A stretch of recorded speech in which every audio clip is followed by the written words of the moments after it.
क्या तुम भूतों पर विश्वास करते हो? तुम लोग मानते हो कि भूत होते हैं, नहीं मानते हो? तो अब ये कहानी सुनकर विश्वास करोगे। ये कहानी की शुरुआत होती है एक बहुत बड़े गांव से। वहां पर हमेशा दुखी इंसान ही रहते हैं। गांव में लोग बहुत ही अमीर थे। गांव में सब अमीर थे, फिर भी वाह, लोग बहुत ही दुखी थे, क्योंकि उस गांव को एक चुड़ैल ने श्राप दे रखा था। श्राप यह था कि गांव में लोग जितना अमीर रहेंगे, दुख उतना ही बढ़ता रहेगा। चुड़ैल की एक शर्त थी। चुड़ैल को जवान लड़कियां हर हफ्ते चाहिए थी, क्योंकि चुड़ैल को जिंदा रहने के लिए जवान लड़कियों की जरूरत थी।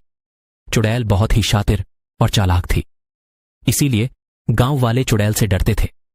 वाह, हर हफ्ते किसी न किसी एक लड़की की बलि हमेशा देते थे।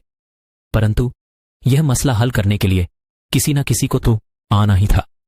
गांव में एक कमलेश नाम का नौजवान बेकार लड़का रहता था। गांव में हर लोग उससे नफरत करते थे, परंतु वह गांव से बहुत ही प्यार करता था। वह परेशानी से तंग आ चुका था। उसने सोच लिया कि वह परेशानी से सबको छुटकारा दिलाएगा, इसलिए चुड़ैल को मारने के लिए महल की तरफ जा रहा था।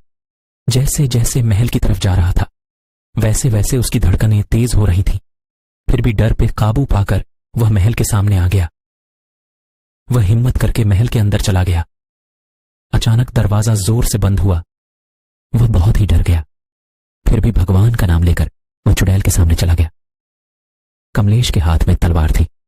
कमलेश चुड़ैल से बोल रहा था कि तुम हमारे गांव से चली जाओ। कमलेश ने चुड़ैल को गुस्सा दिला दिया। चुड़ैल आग बबूला हुई। चुड़ैल कमलेश की तरफ जोर से बढ़ी। कमलेश ने अपने हाथ में तलवार पकड़ी हुई। वह तलवार उसने जोर से चुड़ैल के गले में दे मारी। चुड़ैल का गला धड़ से अलग हो गया।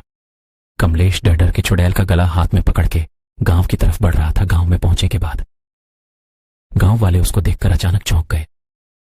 गांव वाले उसके हाथ में चुड़ैल का सर देखकर अचानक चौंक गए। वह सोचने लगे कि उसने चुड़ैल को मार दिया है। कमलेश के इस काम से गांव वाले बहुत ही खुश हुए। कमलेश बोला कि मैंने चुड़ैल को मार दिया है, आप लोगों को डरने की जरूरत नहीं है। उस दिन से गांव में खुशहाली छा गई। कमलेश की सब लोग इज्जत करने लगे और वह लोग खुशी खुशी रहने लगे। दिन निकलते गए और कमलेश भी गांव में खुशी से रहने लगा। तो कहानी यहीं समाप्त होती है। अगली वीडियो के लिए लाइक सब्सक्राइब जरूर करना, और स्टोरी अच्छी लगी